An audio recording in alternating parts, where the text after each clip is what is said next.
Hello, everybody. Welcome to the Event Industry News podcast. A very good morning, good afternoon, or evening to all of you, whenever or wherever you're tuning into this podcast from. We know from recent conversations with some of our podcast followers that we've got people tuning in from all over the far-flung corners of the globe at the moment. So, yeah, very, very warm welcome to everybody on today's episode. The podcast is brought to you by our sponsor, Engage, powered by D2I Systems, winner of Best Event Management Platform at the 2017 Event Technology Awards. To learn how Engage can make your business more profitable, visit d2isystems.com/engage.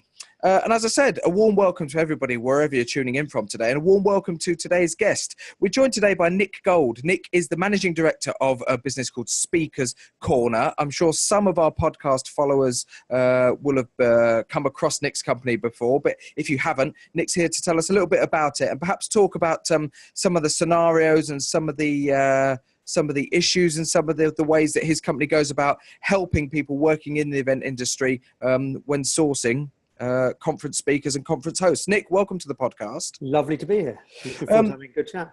As I said, well, I hope I've not sort of got carried away or said anything incorrect right at the start there. So let's put some clarity to it straight away.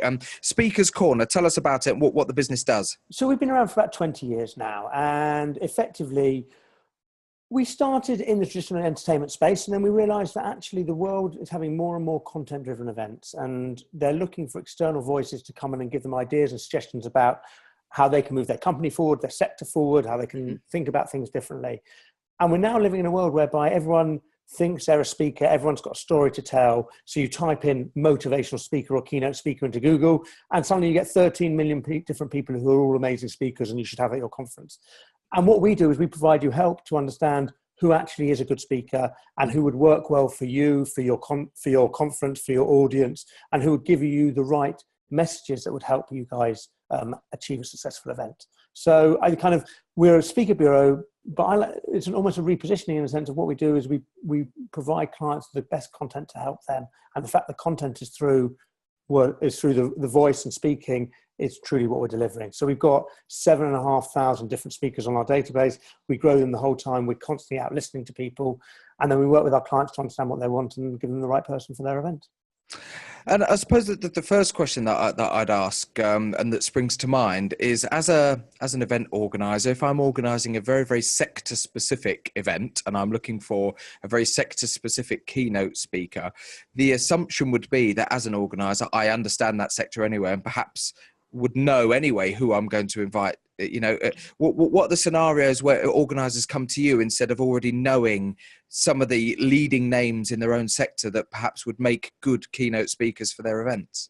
So I think that there's two things I suppose to say about that. My immediate response is always, although you think you want someone from your specific sector, if you've got an audience who are deep in their sector and really understand the whole thing, to get an external viewpoint or get someone from a different sector coming in to talk about their sector and be able to draw on similarities, so then the audience can actually take the key points and mold them and massage them into the message that they want to take away with themselves, will actually give that audience a fresh perspective. And I think very much in this day and age, whereby none of us really know what's going on and none of us know the direction, we do need new ideas. And then alongside that, kind of the secondary, if you do need that industry specific person, the bottom line is our job is to research these people and make sure they can deliver on stage as much as they have a great CV. Because it's all very well having someone who might be the ideal person based on their CV for your event because it's in this specific sector. But then when they get on stage, they're not used to speaking, which is an art in itself. So why not use people who actually responsibility is to make sure they can deliver on stage? So you're getting the full gamut of the whole experience rather than just the fact that this person's up on stage because they've been in the sector for years. Yeah, and I think you've touched on something again there that is a question that will spring into a lot of people's minds fairly on in this type of conversation, and that is somebody who is extremely qualified and undoubtedly successful or influential within their given sector or in what they do, but who may not have that experience and maybe not able to translate that when they stand on a stage with a microphone and a clicker and deliver their presentation. What's the process when you are looking to bring potential speakers into your portfolio of offerings?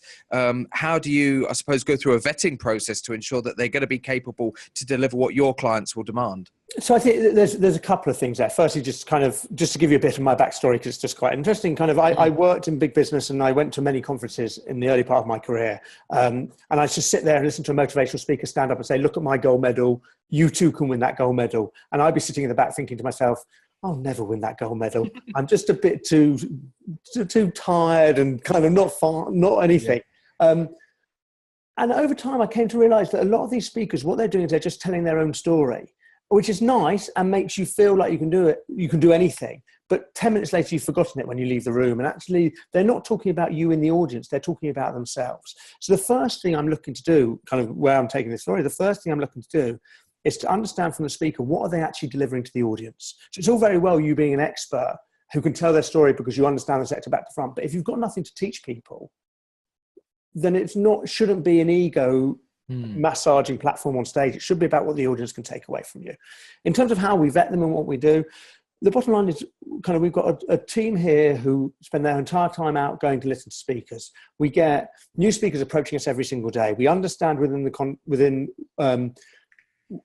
ourselves the types of speakers who we're missing from our roster in terms of sectors, in terms of specialities, in terms of expertise, and we will go actively out and hear them speak. So every night of the week, we've got people out there listening to speakers. And why do we do that?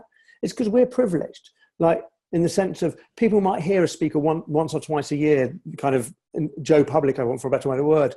We get to hear these people the whole time.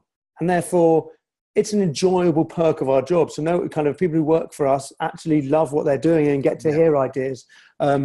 So it's not a bad perk of the job as such. But very much, we are really conscious of when that speaker is up on stage delivering, even if the client has told us that this is the person they want, and we've tried to bring them down, take them down another path or something, when that speaker is up on stage delivering, it's not only their reputation that's on the line, it's also Speaker's Corner. So we have to make sure that we are delivering someone who can speak, and we have to make sure we're building a relationship with the client that, if they're not good enough, because they might be great on paper but not good on stage, we can have that honest conversation with the client and explain to them that actually on the day, they're not going to get what they're looking for. So somebody presented me with a scenario just recently, in fact, and a rethink that they'd had on their strategy when it comes to being invited to speak at events, and particularly at business conferences is mostly what this person gets invited to speak at. And that was that they're often approached by conferences, invited to come and speak, but then the conference themselves gives them the subject. So they'll say, "We're looking to deliver a session on XYZ. Can you come and do that?" In which case, then that person has gone off and then sort of designed a session to fit that. And what they realized is that for most of the sessions that they're asked to go and deliver at these types of events, it's the first and last time they're going to be delivering that particular session. So that session really never improves or refines itself and gets better. They never get a chance to really, play it or do it over and over again and gradually refine it every time. And their thinking was to change that up a little bit, to say, look, at the start of the year, I'm going to design a session based on what I know really well. Yeah, that's going to be my session. And if anybody approaches me during the year to go and speak somewhere, I'm going to say, well, that's my session. That's what I've designed for this particular year. And I'm going to be able to deliver that over and over again and get really, really good at it. So having sort of presented that sort of rambling scenario, I wonder if you understand what I'm getting at there. Okay, so I completely understand where you're coming from. But here's my thought about the whole thing. Is ultimately, when we're on stage and you're delivering a speech, people learn from you through stories. And that's what we do every day in our life. That when you're in the pub with your mates, when you're in front kind of learning kind of in school or whatever it was, you actually learn through stories and through emotions. And that's when I tell the story of the gold medalist, you actually engage because they're telling a story. So for any speaker, my view is whatever they're delivering, whatever their key messages, they need to do it via stories, while they also need to be able to deliver the message behind it. Now, I don't think a speaker should have their set speech and that's the only thing they're doing, because they have to understand that they're there at a conference and the conference organizer needs to brief them about what they're doing, and they need to be able to customize it, not completely, but slightly. So they're delivering their core messages, but they're also delivering to the client what the client's asking for. And why do I talk about storytelling? Because my view about how a great speaker would work is effectively at the beginning of each year, they would have 30, whatever it is, I'm throwing a number, 30 stories. And what they do is be thinking to themselves, story one is about this and this and this. Story two is about this and this and this. And they go through and they categorize all their stories with 2 or 3 categories each. And they understand these stories back to front because they're their own personal stories and they really get them and they understand the message behind them. And then when they're speaking to the client on the phone and they're having a conversation about what the client's looking for, all they're doing in their head is thinking, I'm going to deliver story 3, 9, 15, and 16 for the event.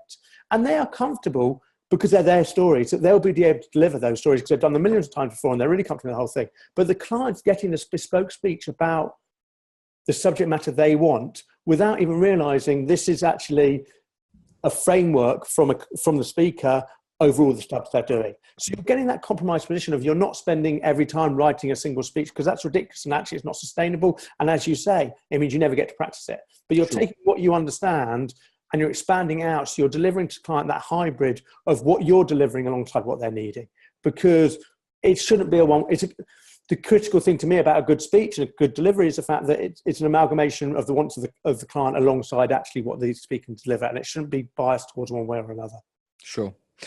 Just going back to a point that you made earlier on with one of my first questions, and that's finding or maybe looking at speakers and presenters who are not necessarily directly associated with the sector that your event is serving. Yeah.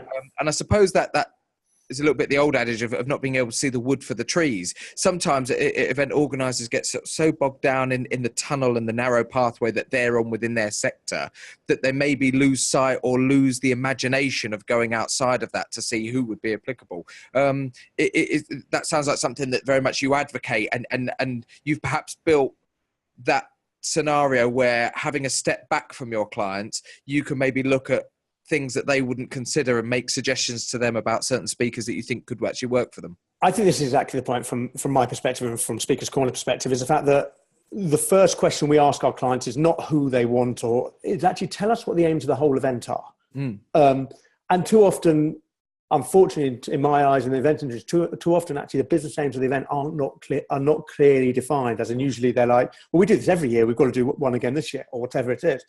But actually, if they understand what they're hoping to achieve, that's not sector specific and it's not expertise specific. It's just the fact we need to grow the business. We're having a traumatic year. We need to inspire our audience. Whatever it is generic statements. And suddenly you move out of the expert thing and turn around and say, okay, well, this speaker can deliver something which actually we're not used to hearing.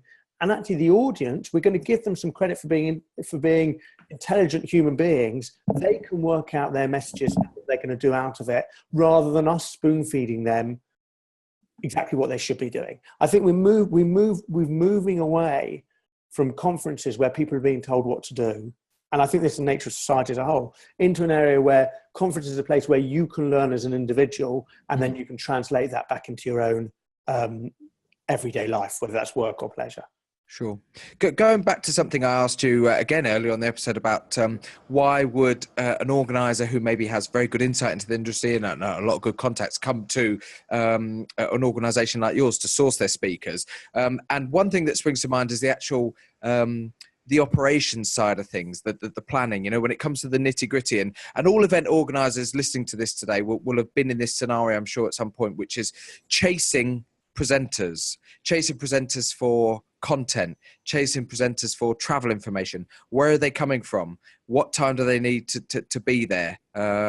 So when it comes to the actual content itself of what they're going to be delivering on the day, is that something that you guys also get involved in terms of liaising with clients to ensure that PowerPoints or design files are sent through on time and to the right people? So the interesting thing for us at Speaker's Corner is because we're a speaker bureau, people automatically think that our job is to give them the right speaker for the event. Whereas actually, I believe our job almost starts from the moment we've done that and it ends after the event. Right. And what do I mean by that? I mean, we have an entire logistics team here who basically from the moment the client says we want to go with X person, their job is to make sure the person understands what they're delivering. The slides are all in the right format. If there's any video footage, it works. If they're traveling, whether it's in the UK, overseas, and there's visas, there's transport and stuff like that, we control that. And we control that for a couple of reasons. We control that so that we can make sure the speaker really gets what they're doing. They're busy people. And this conference, while it might be the biggest thing of the year for the company, it's a moment in time for them. And we have to make sure they are aware of it 2 weeks beforehand, they're aware of it on the day, and they're aware of it 6 months beforehand. We have to make sure they're available for a briefing call with the client. That absolutely has to happen. And if the client needs more, we make sure we liaise all that so that actually when the speaker turns up to the event on the day, they are appearing as, we want them to be the superstar, the rock star who's appearing on stage to deliver everyone the amazing experience, and they're in the best to do that. But also we appreciate their main client, who they often forget, is the conference organizer who's got 1,000,001 different things doing, and the speaker is only a small segment. And if we can take that burden away from them and they have the confidence that we can deliver that speaker as they want them in the right time, earlier than they expected, then actually they can breathe a sigh of relief and go and concentrate on the important stuff for themselves, which is all the other stuff. And that's what we believe in, is actually our value to the client is not only the fact that we give them the right speaker, but it's the fact that we are owning that relationship with the artist and making sure that the client has absolute confidence that when they stand up on the stage, they can be fully briefed, they can have the materials all going to work, and everything works absolutely perfectly. Yeah, and that from personal experience is something that it is taking away a significant burden that usually falls to somebody within any given events organization to go and chase. They are constantly chasing PowerPoint presentations or whatever format presentation the speaker is going to be using. They're phoning them on the day to say, where are you? And it's going straight to their voicemail, and as nice as it is to have that personal contact and that direct contact with a presenter, sometimes you highlight an interesting point, which is for the event organizer, it's the biggest thing of the year. For the presenter, it's a moment in time. It's another thing in their diary, essentially another meeting that they're attending in that particular working week. And the importance with them, not to devalue it at all, may not be the same level of importance as it is to the person on the other side, and having that intermediary there is clearly something that helps. And I think and that's the other thing, we know these speakers, so the fact that we can speak to the clients and tell them how best we can phrase stuff to the speaker, or we could, especially maybe with the more high profile people, or how best we can manipulate, a strong word, but massage a situation so that actually the client gets what they want, and actually know that if the client asks for someone to turn up 9 hours beforehand, actually this is the possible impact, and et cetera, et cetera. It helps the client understand the background rather than getting frustrated because the speaker is just saying no, or this, that, and the other. And that's what we're providing to them. We just want to take that bit of the conference that is absolutely critical, but at the same time, when you're dealing with the lighting, the staging, the production, the health and safety, and the food, and the fact that you've got 700 people attending the event, it's a small, insignificant thing. But without that speaker, suddenly you're struggling around. So why not use experts who do this every single day, who have an entire team dedicated to the whole thing? If it gives you peace of mind, that to me, that's a massive thing when you're organizing that conference, and you can concentrate on the overall delivery. I'm not going to go off tangent, but sort of maybe on a slightly different track. And that was to ask you about the history of the company, because at the very beginning you said that Speakers Corner has been around for about 20 years. That's a long time for any organisation. That's an established operation, and something that in this particular line of work can only survive if you are doing the job right, and also if you're constantly building a portfolio of your own clients. So a couple of questions really. Number one, how did it all start and how has it evolved? And number two, given the level that you're at now, how much pressure is there to continually source new clients of your own to be able to offer them to events? So it started by my original partner, who had a company in the entertainment space. So traditionally balloonists and magicians for weddings, that type of thing. And then he noticed the rise of the other thing, which was clients calling up and saying, hey, we've got a wedding and we're looking for someone to stand up and be funny for 20 minutes, but they've got to appeal to 8-year-olds and 80-year-olds, and they can't swear, and they can't be sport focused, and they can't do this, and they can't do that. And they were prepared to spend 4-figure sums of money on this person standing up and speaking. Yeah. And my client, my former partner, credit to her, she realized that if you're looking for a balloonist or magician, you don't really care who that person is. Yeah. And so that's about churn. Whereas actually when you're looking for the speaker, the client wants the right person for their event, who suits the bride and the groom, who suits the wedding. And therefore, that's about selection and curation rather than about the churn. Sure. So she spun off this separate company this new company called Speakers Corner, which is a great name, and kind of, and I joined kind of her immediately. And my background was the fact that we were setting up this website and we were kind of putting names on the website. And at the beginning, we were spending our whole time sourcing kind of new speakers and having to justify who we were. It was at the dawn of the internet, so everything was done by fax and by phone, and kind of. And again, what we came to realize quickly was our value to our clients was a relationship which we could build with them and an understanding of what they're hoping to achieve, not necessarily what they think they want. And that was about us getting to know them. So Speakers Corner has always been about the relationships.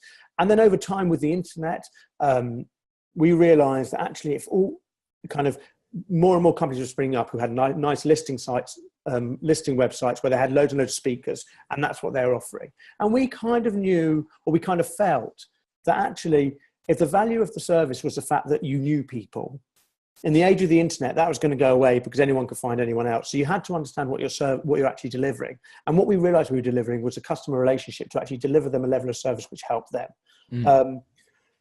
And so we worked hard on this end-to-end delivery of exemplary customer service, or whatever we want to call it.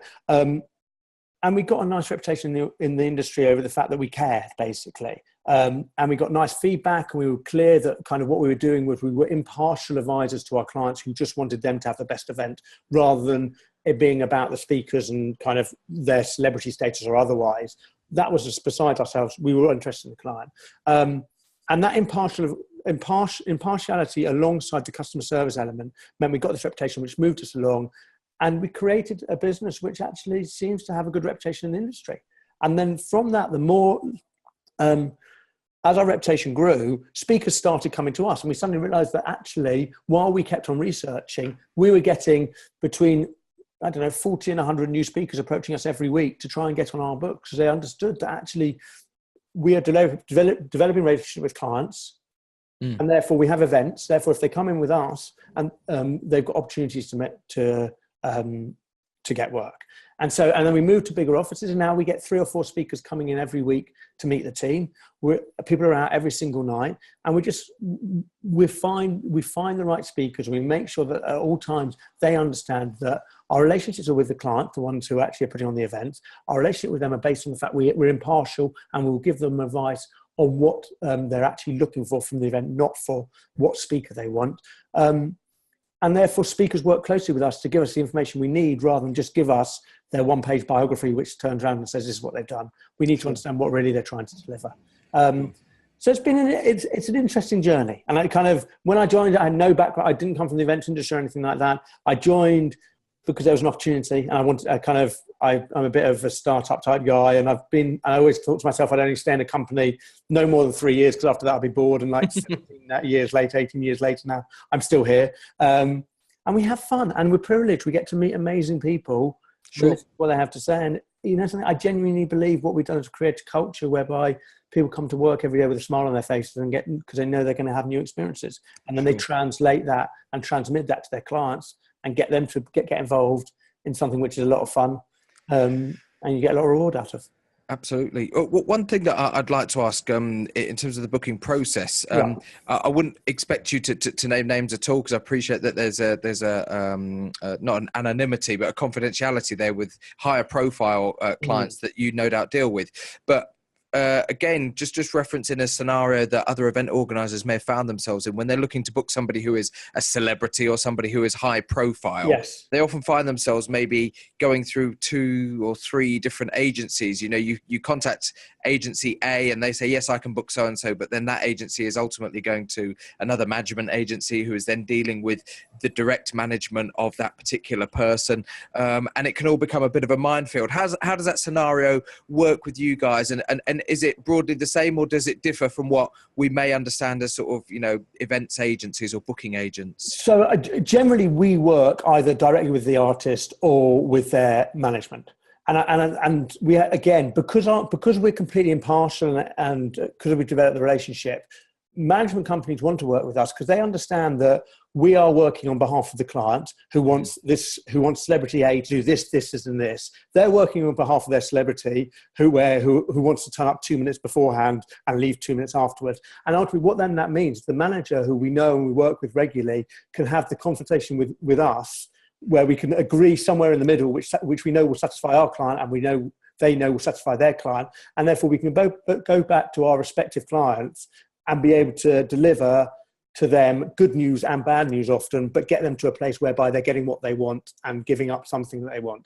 And I think that scenario works kind of from our perspective is what we see from our clients is when they try and bypass and go direct to the manager's only interested in protecting their client, who's the artist, and therefore is much more restrictive and much more clear cut than when they're dealing with us, because they know they've dealt with us beforehand. They know that we operate correct, in the right manner, how they want it done. They know that we have logistics people who's going to look after them. And primarily, they know that we're not going to put them in an event, which is a wrong event for them, which is one of the critical things more and more for managers, for good managers today, is they know that whatever someone's being paid, if they're standing in front of an audience of 500 people, every single one of those people has social media.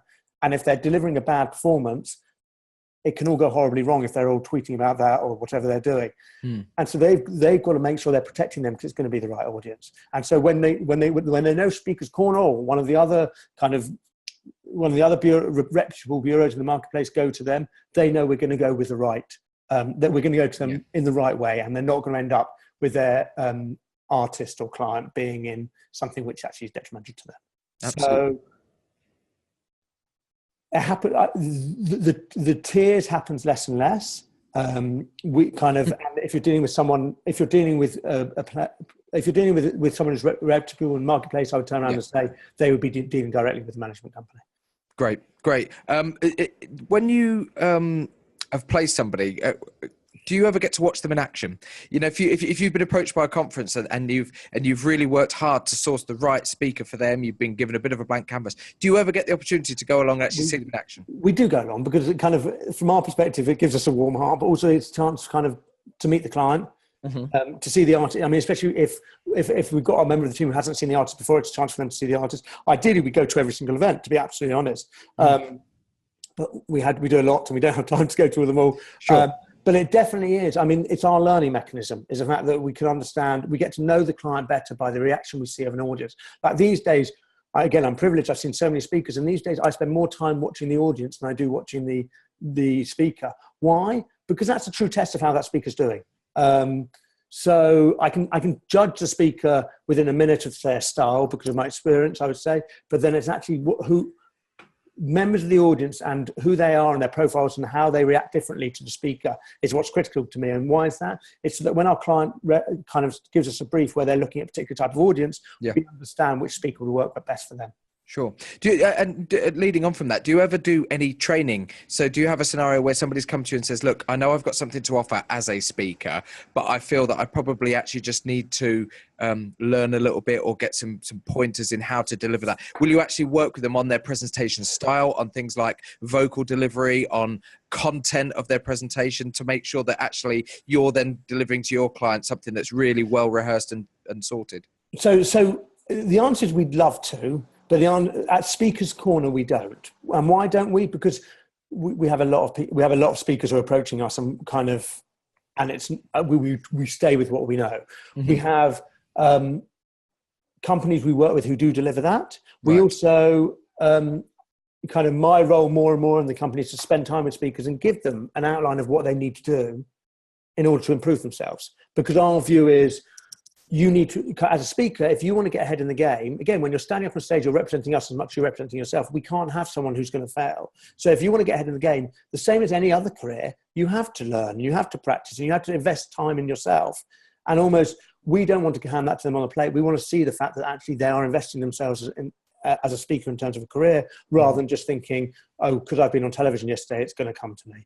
No, we want you actually to be able to deliver in whatever circumstances that's happening. Looking back and just with one eye on the time today of today's podcast, one thing I did want to ask you is in 20 years of business and in 17, 18 years of you being directly involved and work for Speakers Corner, having placed thousands of people into scenarios. Are there particular moments that spring out as some of your sort of proudest or some of your most significant achievements that you're able to reference or that you regularly think about when asked? So I think, listen, there's two stories I'd say to that. I mean, listen, again, I probably said it a number of times, but I'll say it one more time. The fact is I regularly get asked, who's your favorite speaker? Right. And I'm privileged because every day I get to hear another speaker. So it literally changes week on week. And it also depends on the event and what I'm doing. So it's one of my hardest questions. But I think two things that I'd spring to mind was the fact that my first story was the time, and I was trying to work out how many years ago, but a number of years ago when I kind of felt we really got what we were doing was the day we got a call from a client to say, we've got our speakers dropped out an hour and a half before they're due to speak. There's a plane flying it was somewhere in France, which takes off in 20 minutes. Can you find us someone who's perfect for this event? It was quite a niche kind of expert, the type of event we were talking about before, where they thought they wanted a sector expert. Sure. And the interesting thing about that type of thing is suddenly our clients, the event organizers, wash their hands completely of who they think they want, and they completely put their trust in us because they don't have time to argue us about whether the person's right or not. And we put in place someone who actually, if they looked on paper after, because this is what the client said to us after they looked on paper after, they were like, we would never have accepted this person. But we knew this person because of the stories they had and because their understanding about how to relate to an audience would go along and deliver exactly the message these people wanted. And they got on the plane 20 minutes later and they flew across there, and we got literally the best feedback we ever got, which is because they basically said, we would never have chosen this person. This person changed the way that we as a company work. And it's only because they gave them thoughts they wouldn't usually have and gave them a perspective that they wouldn't usually have. So that's the first thing in terms of Speakers Corner as a whole. Personally, for me, the one moment that I always reference back was a number of years ago. I was backstage at an event and President Bill Clinton was speaking.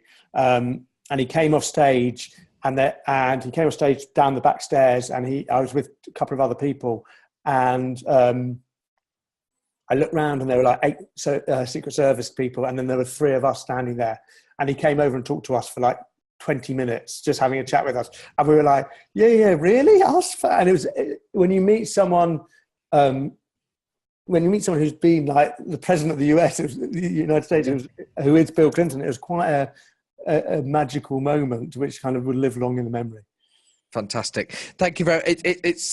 It's great that you are able to reference those, because I appreciate that a lot of the job that you have, that there must be a certain element of confidentiality with a lot of the clients you speak to. So being able to sort of just drop that one name in at the end, I think it's such a good name that how can I resist it? Absolutely. And I think it's a perfect way to sort of put a little, full stop on the end of on today's conversation on today's podcast. We've been talking today to Nick Gold. Nick is the Managing Director of Speakers Corner. Talking about finding the right speakers for your event, the right hosts, the right presenters, and some of the work that Nick and his team have done in 20 years of operation at Speakers Corner. Nick, if any of our podcast listeners want to get in touch with you guys and find out a little bit more about you directly, how can they go about doing that? So please have a look at our website, which is speakerscorner.co.uk. But more importantly, give us a phone call on +44 207 607 7070. Or drop us an email, info@speakerscorner.co.uk, or even better, get on social media with us. Our handle at Twitter is @speakers_corner. We're also on Instagram and on Facebook, and and on LinkedIn. We're around everywhere. And one thing that we should point out that we haven't clarified for everybody is we've got podcast listeners and followers, tuning in from all around the world, particularly over in the US as well. You guys are placing and helping to find speakers, not just in the UK, but globally. All over. We do events all over the world. As I said, we've got a dedicated team whose job is to make sure the speaker turns up before you even expect them, anywhere in the world, on time, with the right visa, and delivering magic for anyone. Fantastic. If you are listening to today's episode of the Event Industry News podcast, don't forget that you can hop over to eventindustrynews.com, and whilst you're catching up with all of the latest news that's on there, you can watch video versions of this podcast. If you're watching the video version, well, hello to you first of all, and don't forget you can download all of the previous episodes of the podcast via your favourite podcast audio platform. Listen to it on your commute to and from work, or wherever you may be travelling to for your own particular work. The podcast is brought to you by our sponsor, Engage, powered by D2I Systems, winner of Best Event Management Platform at the 2017 Event Technology Awards. To learn how Engage can make your business more profitable, visit d2isystems.com/engage, which brings us nicely to the end of today's episode. Our thanks once again to Nick Gold, Managing Director of Speakers Corner, for joining us today. And we will see you all on the next episode of the podcast. Thanks very much and goodbye.